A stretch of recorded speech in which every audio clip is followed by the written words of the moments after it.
On Sunrise, thousands of Providence nurses overwhelmingly reject a new contract. Reaction as the strike enters its 5th week. Plus, a fire at the Blue Heron paper mill is still smoldering. Why firefighters say it's safer to just let the fire run its course. Your news starts now.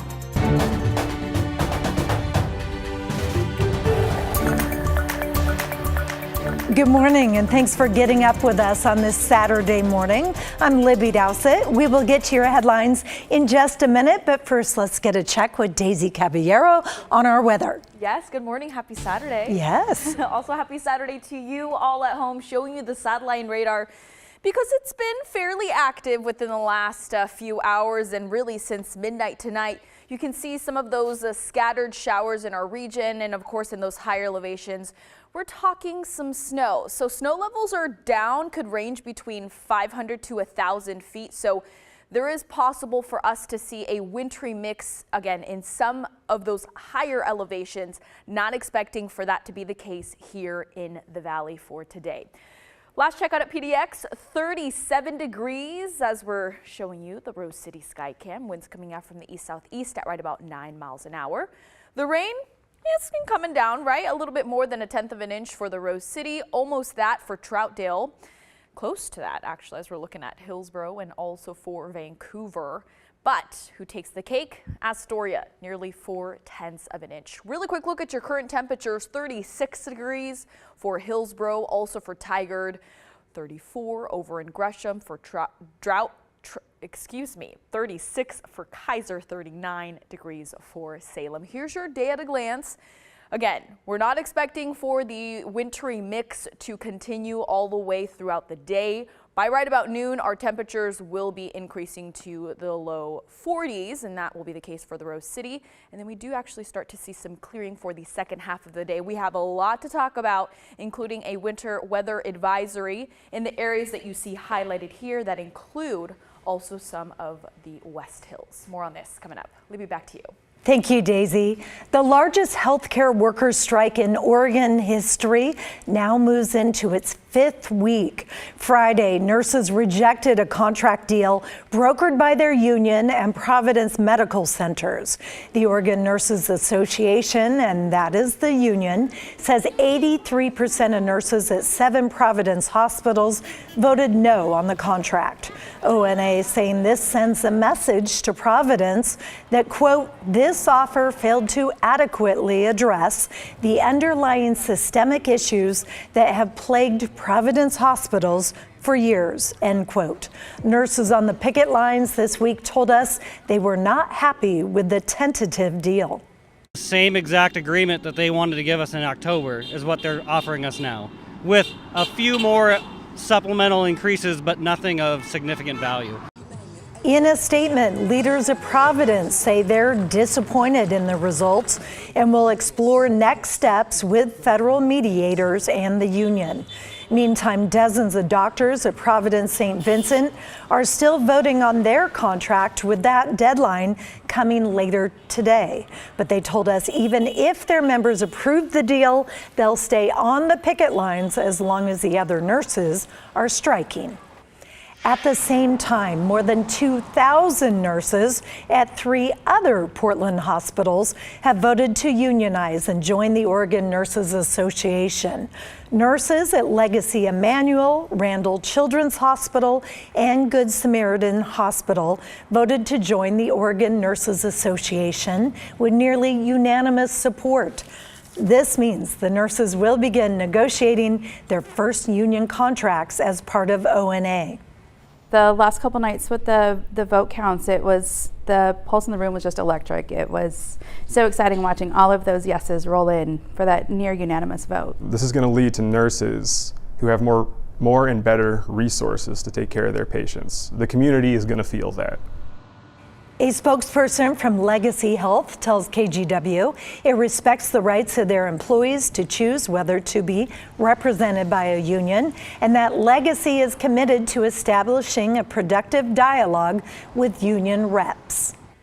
An update now on the huge fire at the former Blue Heron paper mill in Oregon City. The fire broke out last week and has burned for days. The fire is completely contained, but due to the complexity of the building and risk to firefighters, crews have decided to let it smolder. The fire broke out a week ago Thursday at the former Blue Heron paper mill in Oregon City. Nearly 100 firefighters responded. There were no injuries. Investigators still don't know what sparked the massive fire. The Confederated Tribes of Grand Ronde bought the paper mill site in 2019. They have big plans for the 23-acre property, including housing, office buildings, public gathering spaces, and restored habitat for wildlife. In terms of next steps, I can assure everybody that the tribe is doing everything we can in a very timely manner to get these structures down as quickly as possible. Thermal imaging shows hot spots in the old paper mill. Fire crews say people see occasional flare-ups and smoke from time to time, but there's no immediate threat to lives or structures. A Washington County canine helps deputies track down a suspect who they say crashed into a house and then made a run for it. Deputies say they saw a vehicle speeding Wednesday night near TV Highway and 185th. A canine found the suspect a couple hours after that crash, hiding in a backyard. 35-year-old Isaro Garcia of Beaverton now faces charges that include hit and run, reckless driving, and DUI. A new program from American Medical Response is working to address staffing issues and improve ambulance response times in Multnomah County. It is a problem we've been covering at KGW for more than a year. The program allows aspiring EMTs to earn a salary while learning. And now a new crop is ready to work. Devin Haskins shows us graduation day. After 15 weeks of school and learning, 8 new EMTs are providing care in Multnomah County. We have the oxygen tank. In the back, we have our pulse ox as well. Ashley Moore is one of them. You don't call 911 when you're having a good day, you're having a bad day. So being able to be there for people on their bad day, to provide support, care, education, who wouldn't want to do that? The program, Earn While You Learn, gives aspiring EMTs hands-on learning, in-class instruction, and first-hand experience alongside trained paramedics and EMTs, all while earning a full-time salary. Without the paid schooling, Moore says she wouldn't be here. Been an amazing opportunity. It's an opportunity I wouldn't have been able to do, I don't think, without this program. So it's definitely been life-changing. The program comes at a critical time for AMR. Since March of 2022, AMR Multnomah County ambulances frequently arrived late to emergencies, per county standards, which required 2 paramedics per ambulance. Feel the tone and tenor change on this issue. And recently, the county relaxed those standards, allowing a hybrid crew of a paramedic and an EMT. The goal of the Earn While You Learn program was to increase that staffing to ultimately increase our response times and the amount of ambulances that we have in the field.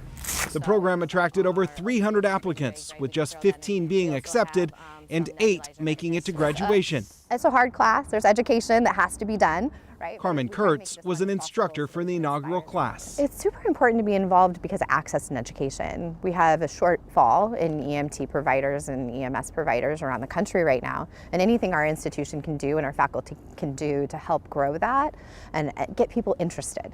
Moore received her certification in late January and will work alongside a field trainer for the next several weeks. It's been great. Seeing it all come together at the very end has been very rewarding. This is the moments we've been waiting for, is to be out there serving the community. And AMR says it will evaluate that program to see if it's something it will do again. But with this class of graduates, they are now fully staffed with EMTs. Those who completed the program are required to work for AMR for at least a year.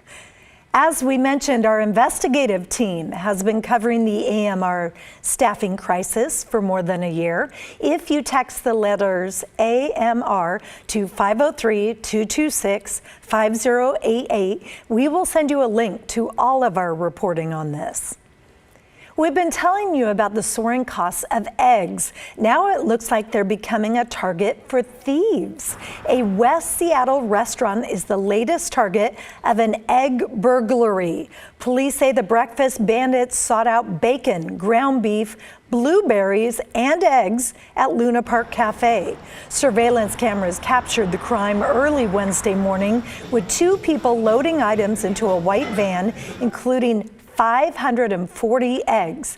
That is 45 dozen. The cafe's owner explains why it's such a setback. But what's more important with these eggs these days, it's more than just the price. It's really hard to get because with the bird flu, we just can't get it anymore. The stolen eggs alone are valued at nearly $400. Police are still looking for those thieves.